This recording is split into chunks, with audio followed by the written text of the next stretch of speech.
Morning. আজকে আমি একটু সকাল সকাল উঠে পড়লাম, কেননা আজকে আমার অফিস ছুটি আছে, সেজন্য ভাবলাম একটু চন্দননগর ঘুরে আসি। তো আমার পেজের পক্ষ থেকে সকল বন্ধুকে জানাই আমার প্রীতি শুভেচ্ছা ভালোবাসা। আপনারা ভিডিওটা দেখতে থাকবেন। আমি এই বাড়ি থেকে বেরোচ্ছি, চন্দননগর যাব। রাস্তায় আছি, রাস্তায় একটু পায়ে হেঁটে যাচ্ছি। সামনে বেহালা থানার সামনে যে বাস ধরবো, ওখান থেকে হাওড়া যাব।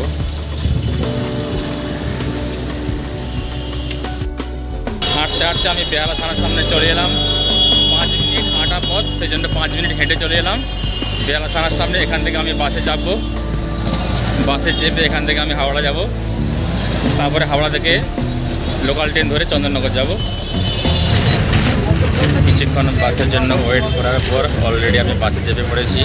কৈলান টু হাওড়া বাস। বাসে কিন্তু প্রচণ্ড ভিড়, সেই জন্য দাঁড়িয়ে আছি। এখান থেকে প্রায় 25 থেকে 30 মিনিট লাগবে হাওড়া। বাসে প্রচণ্ড ভিড়, দাঁড়িয়ে আছি সেই জন্য।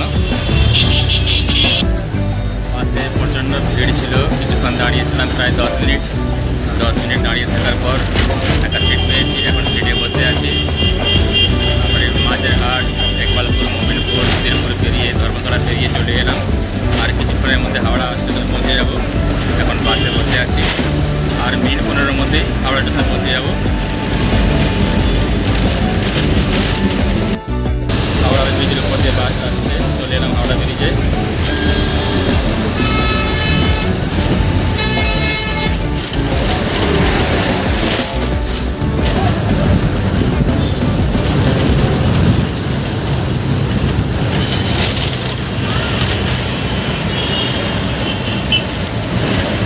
বাস থেকে নেমে পড়লাম হাওড়া স্টেশনেতে। এবারে এখান থেকে হাওড়া স্টেশনে যাব, ওখান থেকে ব্যান্ডেল লোকাল ধরবো।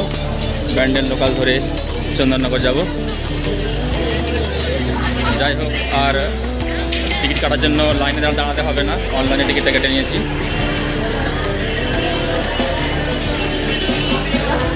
হাওড়া স্টেশনে ঢুকছি।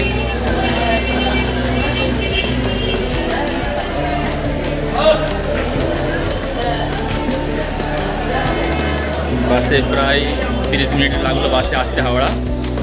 এবার আমি হাওড়া স্টেশনে ঢুকছি। এখান থেকে ব্যান্ডেল লোকালে চাপবো, ব্যান্ডেল লোকাল।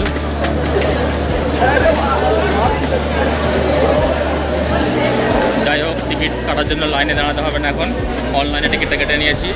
এখন অনলাইনে সিস্টেম হয়ে গেছে, খুব ভালো।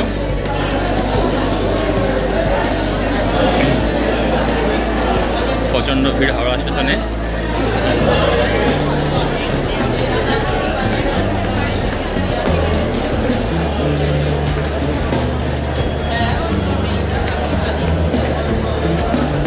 হচ্ছে হাওড়া স্টেশন। হাওড়া স্টেশনে আছি আমি এখন।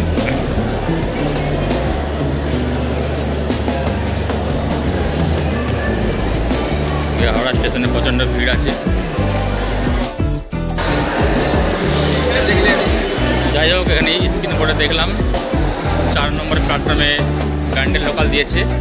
4 নম্বর প্ল্যাটফর্মে যাচ্ছি এখন ট্রেনে চাপার জন্য। 4 নম্বর প্ল্যাটফর্মে যাচ্ছি ট্রেনে চাপার জন্য।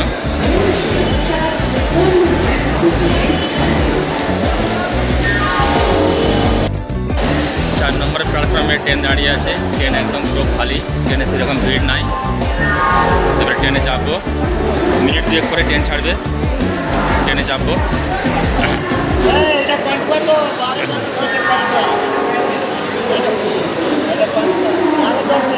এবারে ট্রেনে চাপবো, এখান থেকে যাবো চন্দননগর।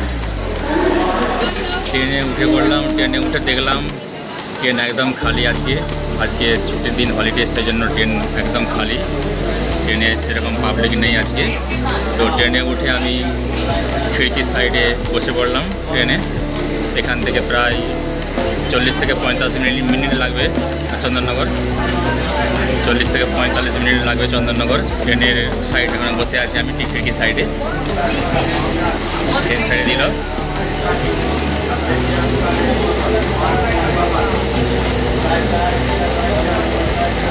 খুব সুন্দর হাওয়া লাগছে, কি সুন্দর ট্রেনের সাইডে বসে আছি, জানলার সাইডে। যাই হোক, প্রায় 40 মিনিট অপেক্ষা করার পর চন্দননগরের কাছাকাছি চলে এসেছি। শেওড়াফুলি, শ্রীরামপুর, বৈদ্যবাটি, ভদ্রেশ্বর ছেড়ে চলে এসেছি। মানকুণ্ড ছেড়ে এলাম এই জাস্ট, এবারে চন্দননগরে নামবো।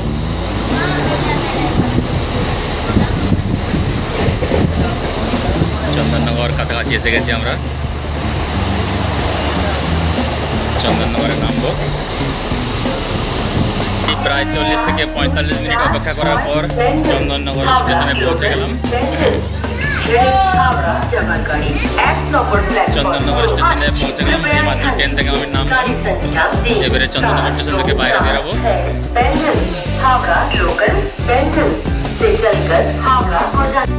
চন্দননগর স্টেশনে নেমে এই ওভারব্রিজে উঠছি, ওভারব্রিজ দিয়ে হয়ে ওই ট্রেন যেতে হবে আমাকে।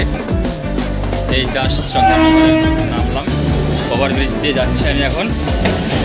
আর এই ট্রেনটি হাওড়া যাবে, হাওড়া। মোটামুটি হাওড়া থেকে চন্দননগর 40 থেকে 45 মিনিট লাগলো আসতে আমার। ওভারব্রিজ ক্রস করছি আমি।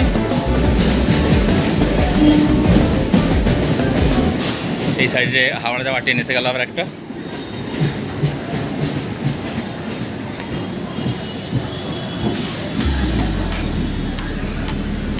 প্ল্যাটফর্ম থেকে বাইরে বেরাবো।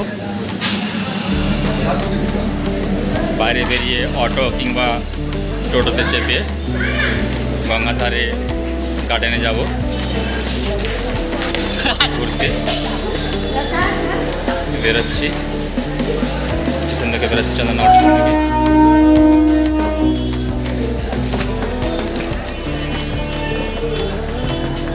চন্দননগর স্টেশন থেকে বেরিয়ে পড়লাম।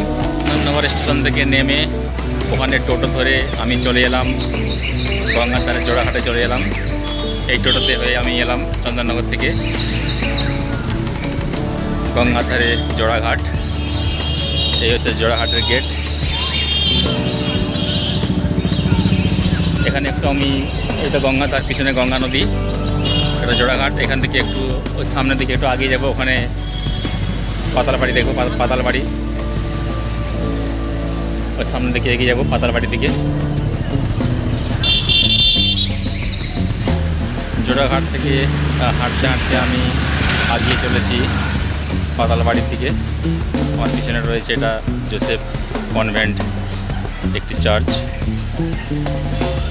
আমি এখন পায়ে হেঁটে চলেছি সামনের দিকে, আর একটু গেলেই এসে যাব পাতালবাড়ির সামনে। আমার যে সাইডে রয়েছে গঙ্গা নদী, খুব সুন্দর লাগছে, দারুণ, ভেরি নাইস প্লেসমেন্ট।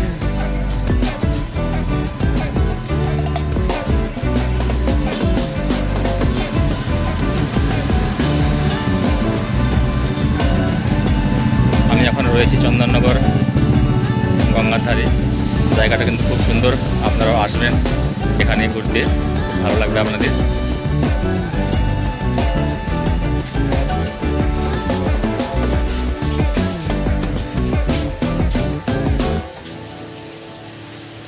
পায়ে হাঁটতে হাঁটতে চলে এলাম পাতালবাড়ির সামনে। এখানে রয়েছে পণ্ডিত ঈশ্বরচন্দ্র বিদ্যাসাগরের মূর্তি। এই হচ্ছে আমাদের পাতালবাড়ি, আর পিছনে রয়েছে পাতালবাড়ি। এখানে আমাদের কবিগুরু রবীন্দ্রনাথ ঠাকুর বসে বসে কবিতা লিখতেন, মহাকাব্য উপন্যাস লিখতেন।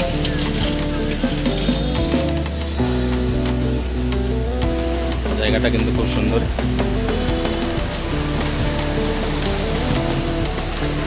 এই হচ্ছে পাতালবাড়ি, একদম গঙ্গা নদীর পাশেই, একদম পিছনে গঙ্গা নদীর সঙ্গেই কাজ হয়ে আছে পাতালবাড়িটা।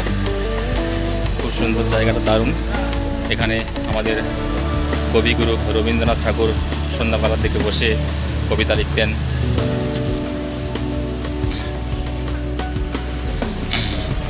এর পিছনে একটা খুব সুন্দর একটা প্লেসমেন্ট রয়েছে।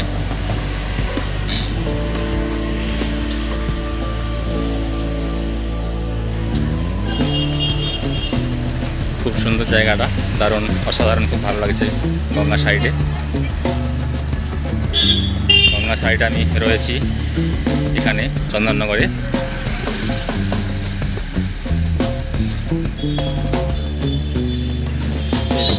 একটা কি সুন্দর নাইস প্লেসমেন্ট, কি সুন্দর একটা জায়গা।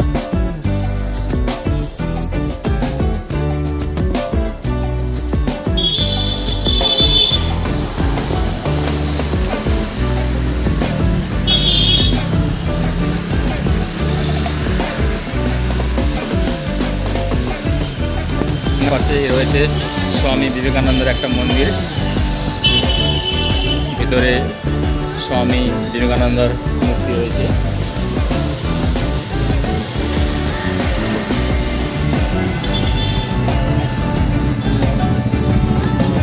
গঙ্গার পাশেই এটি রয়েছে এবং এরই অপোজিটে রয়েছে একটি মিউজিয়াম রয়েছে এরই অপোজিটে। কিন্তু আমি আর এখন ঢুকবো না মিউজিয়ামেতে, প্রচণ্ড রোদ উঠে গেছে আর আমাকে খিদেও লাগছে। আমি একটু সামনে কোনো হোটেলে গিয়ে একটু খাওয়া দাওয়া করবো, রেস্ট নেব, তারপর আবার সন্ধ্যায় ফিরে আসবো।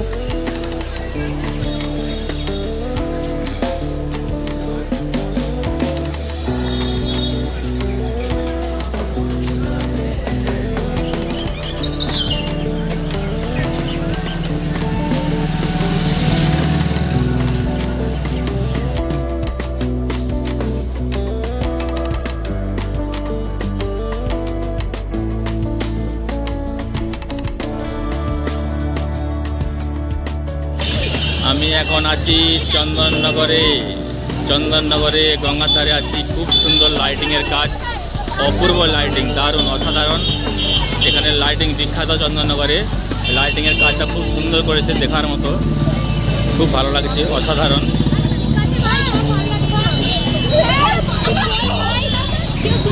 এটা চন্দননগরের গঙ্গার ধারে,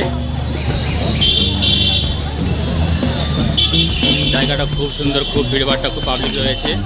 গঙ্গার ধার ভেরি নাইস প্লেসমেন্ট। সন্ধ্যার দিকে গঙ্গার হাওয়া খুব ভালো লাগছে, খুব সুন্দর, দারুণ, অপূর্ব জায়গা। আপনারাও আসবেন ঘুরতে চন্দননগর, আপনাদেরও খুব ভালো লাগবে জায়গাটা।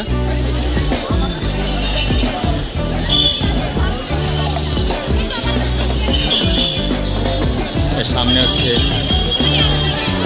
গঙ্গার ঘাট, জোড়াঘাট। ঘুরতে প্রায় সন্ধ্যা হয়ে গেছে, এখন সন্ধ্যাবেলা গঙ্গার ধারে আছি, চন্দননগর গঙ্গার ধারে জোড়াঘাটে আছি।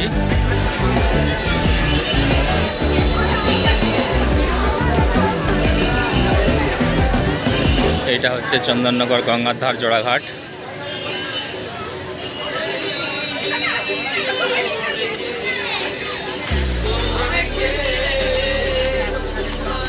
গঙ্গা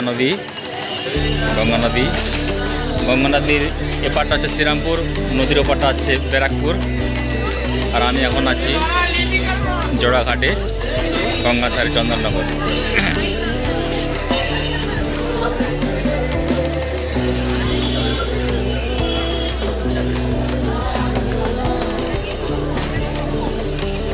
সন্ধ্যা হয়ে গেছে, আমি এখন চন্দননগরে গঙ্গার ধারে ঘুরতে ঘুরতে একটা দিদির সঙ্গে আমার পরিচয় হয়েছে। দিদির চন্দননগরে বাড়ি। দিদি, আপনি একটু বলুন তো চন্দননগরে এখানে কী কী বিপ্লবীদের আছে, ঘর বাড়ি বিখ্যাত? চন্দননগর যিনি শাসন করেছেন ওনার এই বাড়িটা, উনি শাসনকালে এখানে থাকতেন এই বাড়িটা। আচ্ছা, দেখানো এটা একটা মিউজিয়াম। আচ্ছা, এই যে পিছন দিকে পিছনে দেখতে পাচ্ছ, এটা একটা মিউজিয়াম। বলুন। এই বাড়িটা রবিবারে 11টার সময় খোলে, বিকেল 4টে পর্যন্ত খোলা থাকে। ওনার সব কিছু দেখবার, উনি কি ব্যবহার করতেন, কিভাবে শাসন করতেন, সব কিছু। আচ্ছা, ভিতরে সব মিউজিয়ামে রাখা আছে। মিউজিয়ামে সব রাখা আছে। খুব ভালো। গঙ্গার পাশে এটা, গঙ্গার পাশে চন্দননগর গঙ্গার ধারে। আচ্ছা, চন্দননগর গঙ্গার ধারে এটা খুব সুন্দর জায়গাটা, দারুণ অপূর্ব। দিদির সঙ্গে দেখা হলো। দিদি, ধন্যবাদ, অসংখ্য ধন্যবাদ। অবশ্যই।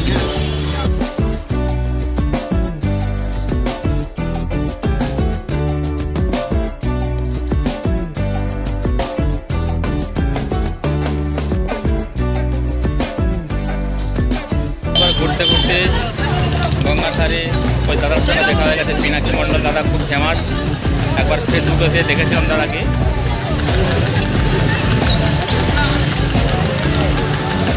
ওই দেখুন দাদা কীভাবে ঘটি গরম কী বানাচ্ছে, খুব সুন্দর দারুণ।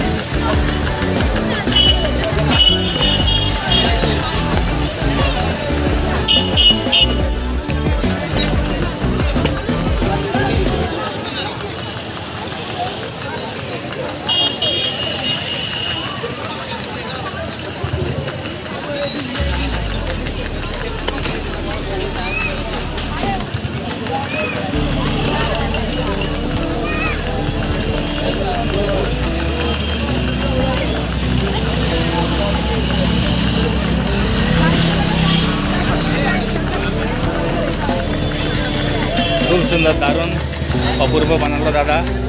দাদার নাম হচ্ছে পিনাকি মণ্ডল। দাদা একটু হাই হ্যালো করে দিন একটু দাদা। Hello, hi. স্বপ্ন জীবনকে একটু সাপোর্ট করবে, একটু হেল্প করে দেবে আর কি। হ্যাঁ, ওকে হ্যাঁ, ওকে, থ্যাংক ইউ দাদা। আমার চ্যানেলের নাম হচ্ছে স্বপ্ন জীবন। ওকে, আমি গঙ্গার ধারে ঘুরতে ঘুরতে একদম রানীর ঘাটের সামনে চলে এলাম। রানীর ঘাটের সামনে চলে এসেছি, রানী রাসমণি ঘাট।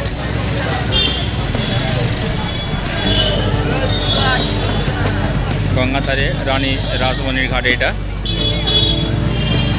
খুব সুন্দর লাগলো বেশ চন্দননগর গঙ্গা ধারটা।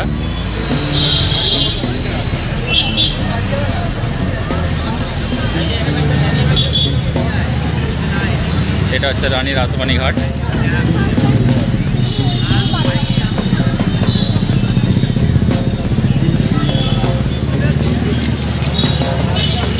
এখন আমি ঘুরছি চন্দননগর বাগবাজার। ঘুরতে ঘুরতে প্রায় সন্ধ্যা হয়ে গেল, আর কিছুক্ষণ পরেই বাড়ি ফিরবো।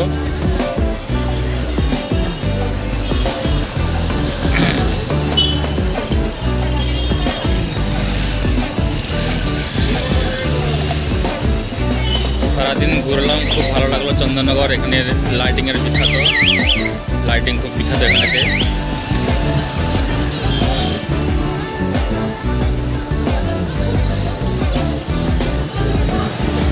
এখন সন্ধ্যা হয়ে গেছে, একটু পরে আমি চন্দননগর স্টেশনে যাব, তারপরেই ওখান থেকে হাওড়া ট্রেনে হয়ে বাড়ি ফিরব।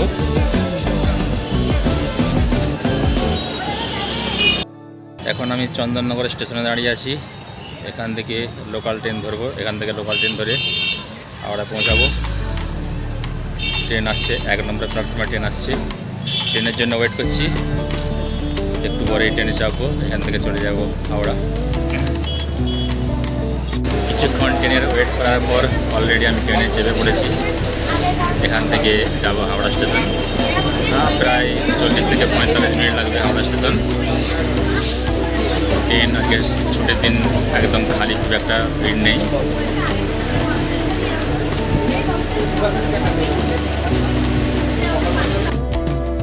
মিনিট ট্রেনে বসে থাকার পর শেষ পর্যন্ত আমি হাওড়া স্টেশনে পৌঁছে গেলাম। এবারে হাওড়া স্টেশন থেকে বাইরে বেরিয়ে বাসটা ধরবো, বাস ধরে বেহালা থানা ফিরবো। এখন হাওড়া স্টেশনে পৌঁছে গেছি। এখান থেকে বেহালা থানা বাস ধরে আমি বাড়ি ফিরে যাব। আর মোবাইলে খুব বেশি চার্জ নেই, চার্জ প্রায় শেষের পথে, সেই জন্য আমি ভিডিওটা বেশি বড় করছি না। এইটা আমার ফার্স্ট টাইম ব্লগ বানালাম। যদি ভালো লেগে থাকে অবশ্যই আমার পেজটা লাইক করবে এবং কমেন্ট করে জানাবেন কেমন লাগলো। আর আমার ইউটিউব চ্যানেলটা সাবস্ক্রাইব করে দিবেন। আর কি বলবো বন্ধুরা, সবাই ভালো থাকবেন, সুস্থ থাকবেন। ওকে, বাই বাই, গুড নাইট।